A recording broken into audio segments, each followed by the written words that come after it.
इस तस्वीर को देख लीजिए। शख्स का नाम है नसरुल्लाह।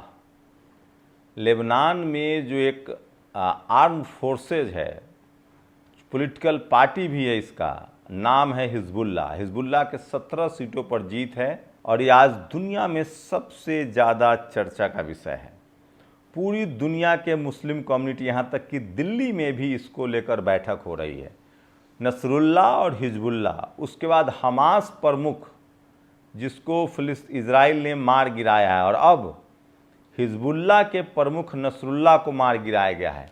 लेकिन दुनिया भर के मुसलमान क्या सोचते हैं ये बताऊंगा। वहीं अमेरिका क्यों हिजबुल्लाह को और नसरुल्लाह को आतंकी संगठन कहता है, जबकि पूरी मुस्लिम कंट्री में, खासकर इस्लामिक देशों में, ये कैसे हीरो है। नमस्कार, मैं शंभू कुमार सिंह और आप देख रहे हैं नेशनल दस्तक। एक वक्त था जब हमास को लेकर पूरी दुनिया में निगेटिव बातें होती थी। लोगों को लगता था कि हमास एक आतंकी संगठन है। लेकिन थोड़ा सा आपको फ्लैशबैक में ले चलूँगा। तालिबान के बारे में भी यही राय थी। तालिबान, याद है जब भारत में कंधार हाईजैक जिसको कहा जाता है, नेपाल से एक जहाज उड़ा, अटल बिहारी वाजपेयी की सरकार थी और वो जहाज भारत में फिर उतरा, तेल भराया, कंधार चला गया। उसके बाद सबसे ज़्यादा तालिबान पर चर्चा होने लगी। वहाँ तालिबानी शासक राज करते थे। पूरी दुनिया में निगेटिव छवि गई। भारत के मीडिया ने तालिबान तालिबान कहना शुरू कर दिया। खैर, वो मामला सॉर्ट आउट हुआ। उसके बाद 9/11 की घटना हुई और अमेरिका के जिस तरह से ट्विन टावर को गिराया गया, कहा गया कि ये सब कुछ तालिबान ने किया है। उसके बाद अफगानिस्तान पर लंबा हमला हुआ। लेकिन धीरे धीरे अमेरिका को वहाँ से भागना पड़ा और अब अफगानिस्तान में तालिबान का शासन है। भारत सरकार के शानदार रिश्ते तालिबान के साथ है और अब तालिबान के राजदूत भी भारत में रहते हैं। लेकिन जो एक इमेज थी पूरी दुनिया में तालिबान की, वो आतंकी संगठन की थी। लेकिन धीरे धीरे तालिबानी व्यवस्था को मुस्लिम समाज के लोगों की पहली पसंद बताया जा रहा है। वहीं सोचिए समय कैसे करवट लेता है। आज के समय में जिस तरह से सऊदी अरब के प्रिंस ने हिजबुल्लाह को लेकर, नसरुल्लाह को लेकर बयान दिया है, पूरे मुस्लिम जगत में उनको निगेटिव देखा जा रहा है और कहा जा रहा है कि वो अमेरिका के दबाव में है, डर में है। तो जो मुस्लिम देश, खासकर मिडिल ईस्ट में कुछ ऐसे देश हैं जो आर्थिक रूप से तरक्की कर रहे हैं, शानदार हैं, लेकिन मुस्लिम समाज की नज़रों में लगता है कि ये लोग गद्दार हैं, ये अमेरिका के पिट्ठू हैं और ये फिलिस्तीन और लेबनान के साथ खड़े नहीं हैं। एक धारणा ये बन रही है। दूसरी धारणा ये बन रही है कि जिस तरह से अब लंबे वक्त तक, यासर अराफात के दौर तक, फिलिस्तीन को आज भी दुनिया भर के देशों ने मान्यता दे रखी है। लेकिन जिस तरह से हमास की पहले निगेटिव कैंपेन की गई कि हमास जो है वो किस तरह से एक आतंकी संगठन है, ये कहा गया। लेकिन धीरे धीरे इजराइल और फिलिस्तीन के युद्ध के दौरान साफ होता चला गया कि हमास से लोगों की सिंपैथी बढ़ी और जिस तरह से इजराइल ने फिलिस्तीन पर हमला किया, हमास प्रमुख के प्रति लोगों की सिंपैथी बढ़ी।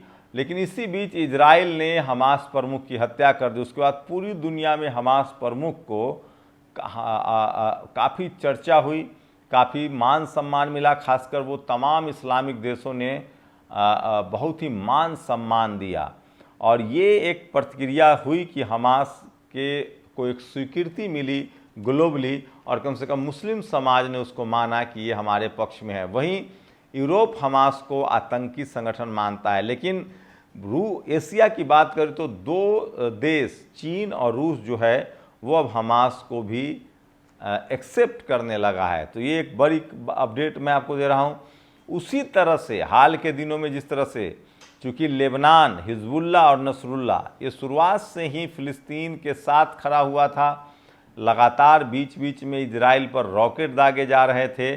उसके बाद इजराइल ने तय किया कि मुझे किसी भी कीमत पर हिजबुल्लाह को निपटाना है और लेबनान पर हमला करना है। और अब बेरूत को धुआं किया जा रहा है। हमले तो बढ़ रहे हैं, नसरुल्लाह, उसके साथियों की हत्या भी हो चुकी है। लेकिन धीरे धीरे ही सही पूरी दुनिया के ग्लोबल पटल पर नसरुल्लाह के मारे जाने के बाद मुस्लिम समाज में स्वीकृति बढ़ी है और दिल्ली में भी इस पर एक बड़ी बैठक हो रही है। आपको थोड़ा सा अगर इराक ले चलूं तो इसी तरह से शुरुआत में यूरोपियन मीडिया के जरिए किस तरह से सद्दाम हुसैन को बदनाम किया गया।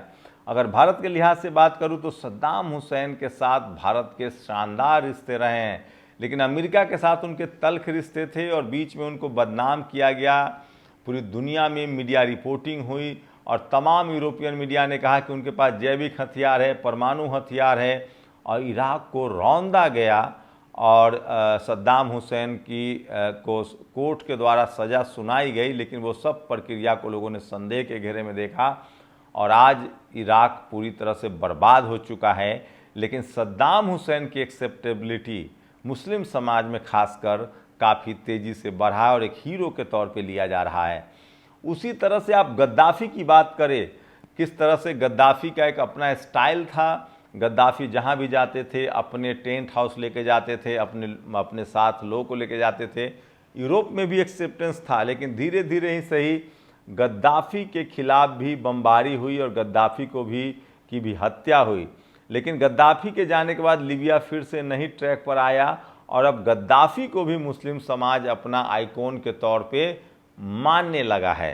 तो सोचिए इस तरह की चीज़ें होती हैं और कई बार जो चीज़ें आपको दिख रही होती है वैसा होता नहीं है। एक बार मुझे याद आ रहा है, एक गोरे पत्रकार ने नेल्सन मंडेला और यासार अराफात एक साथ थे, वो आप ढूंढ भी सकते हैं, आपको मिल जाएगा सोशल मीडिया पर। तो एक गोरे पत्रकार ने पूछा कि यासार अराफात तो टेरर हैं, आतंकी संगठन चलाते हैं। उस पर नेल्सन मंडेला ने कहा था, जिनको दुनिया महात्मा गांधी की तरह स्टैचू ऑफ वायलेंस समझता है, उनको नॉन वायलेंस के प्रतीक माना जाता है, स्टैचू ऑफ नॉन वायलेंस के प्रतीक माना जाता है। वायलेंस के खिलाफ उन्होंने जिस तरह से लड़ाई लड़ी, नस्ल भेद के खिलाफ लड़ाई लड़ी, पूरी दुनिया में उनका सम्मान है और अहिंसा के द्वारा उन्होंने इस लड़ाई को जीता। नेल्सन मंडेला ने कहा था कि आपका नज़रिया है, आपके लिए आतंकी हैं, लेकिन हम लोग पीड़ित लोग हैं, सताए हुए लोग हैं। ये धर्म के आधार पर सताए हुए हैं, जैसे हम रंगभेद के आधार पर सताए हुए थे, जैसे भारत में लोग जाति के आधार पर तमाम दलित पिछड़े नेताओं को बदनाम करते हैं। तो वो एक्सेप्टेंस जो है यासर अराफात के न रहने के बाद आज दुनिया उनको एक्सेप्ट कर रही है।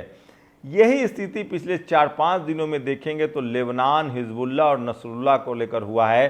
पूरी दुनिया में जो मुस्लिम समाज है, अमीक जमेई जो एक प्रवक्ता भी हैं समाजवादी पार्टी के, उन्होंने तो यहाँ तक लिख दिया है कि मुस्लिम जगत में नसरुल्लाह को शहीद भगत सिंह की तरह देखा जा रहा है। मैं इससे सहमत नहीं हूँ, लेकिन उनका ये ट्वीट है जो उन्होंने कमेंट किया है। तो इस तरह से नसरुल्लाह को पूरी दुनिया के मुस्लिम बिरादरी, खासकर जो इस्लामिक कंट्री हैं, वो एक हीरो के तौर पे प्रोजेक्ट कर रहा है। लेकिन भारत की जो मीडिया है वो उसे एक आतंकी और विलेन की तरह प्रोजेक्ट कर रहा है। यूरोप भी उसको विलेन की तरह मानता है। तो ये बदलाव हुआ है। लेकिन वहीं ईरान को लेकर अब अटकलें लगातार तेज हो गई है। मक्का के प्रिंस ने तो वैसे कह दिया है कि हम अमेरिका के मतलब हम फ़िलिस्तीन के साथ नहीं खड़े हैं। यहाँ मक्का आप लोग हज करने आते हैं, ये धार्मिक स्थल है, यहाँ कोई राजनीति नहीं होगी, और इसको लेकर लोगों में काफ़ी नाराज़गी है। लेकिन जिस तरह से नसरुल्लाह, हिजबुल्लाह, लेबनान के एक्सेप्टेंस बढ़ा है, उससे साफ है कि पूरी दुनिया में मुस्लिम जगत और ख़ासकर इस्लामिक कंट्री जो हैं वो नसरुल्लाह के प्रति सॉफ्ट हैं, काफ़ी मजबूती से हैं और एक हीरो के तरह नसरुल्लाह को प्रोजेक्ट किया जा रहा है। लेकिन इजराइल लगातार बमबारी कर रहा है, वहीं ईरान लगातार धमकी दे रहा है और पूरी दुनिया की नज़र ईरान पर है कि क्या वो इस युद्ध में किस तरह से रिस्पॉन्ड करेगा। ये बड़ी देखने वाली बात होगी, क्योंकि अब तक हमास प्रमुख को या फिर लेबनान के जो हिजबुल्लाह प्रमुख को ईरान हथियार, आर्थिक मदद और पनाह भी देता रहा है। तो आपको अगर इन तमाम संगठनों को, ईरान का, इस्लामिक देशों की अगर बात करें तो ईरान एकमात्र ऐसा देश है जिसके पास तकनीक के मामले में भी वह काफ़ी मुस्लिम देशों में कम से कम काफ़ी आगे है, और वो अगर इस युद्ध में उतरता है तो फिर इजराइल को कड़ी टक्कर दे सकता है। तो क्या मुस्लिम जगत में नसरुल्लाह को और हमास प्रमुख को, उसके बाद हिजबुल्लाह को जिस तरह से हीरो की तरह देखा जा रहा है, वहीं धीरे धीरे जैसे सद्दाम हुसैन का मामला हो या गद्दाफ़ी का मामला हो, उनकी भी एक्सेप्टेंस बढ़ी है उन लोगों की। और अब लोगों को लगता है कि अमेरिका ने अपने फ़ायदे के लिए इन लोगों को मरवा दिया और उन देशों में अब जो है वो अफरा तफरी का माहौल है। तो आपकी क्या राय है, आप कैसे सोचते हैं? क्या ये अमेरिका की साजिश है? क्या ये इजराइल जो है वो पूरे मिडिल ईस्ट पर अपना दबदबा बनाना चाहता है? लेकिन एक बात है कि इजराइल के खिलाफ चीन और रूस की रणनीति जो है वो भी लगातार काम करे, इसलिए आसान नहीं होगा इजराइल को युद्ध जीतना। भारत की विदेश नीति की बात करें तो भारत हमेशा से सत्य और अहिंसा के साथ रहा है और आज भी, और उसकी कोशिश है कि युद्ध किसी तरह से रुक जाए। दुनिया को युद्ध की नहीं, बुद्ध की ज़रूरत है। शुक्रिया। नेशनल दस्तक की आपसे गुजारिश है कि अगर इसको बचाना चाहते हैं तो नेशनल दस्तक को सब्सक्राइब करने के लिए रेड कलर के सब्सक्राइब बटन को दबाएं, फिर बेल आइकन की घंटी दबाएं। नेशनल दस्तक को बचाने के लिए बहुत ज़रूरी है कि हर खबर को शेयर करें, लाइक करें, कमेंट जरूर करें।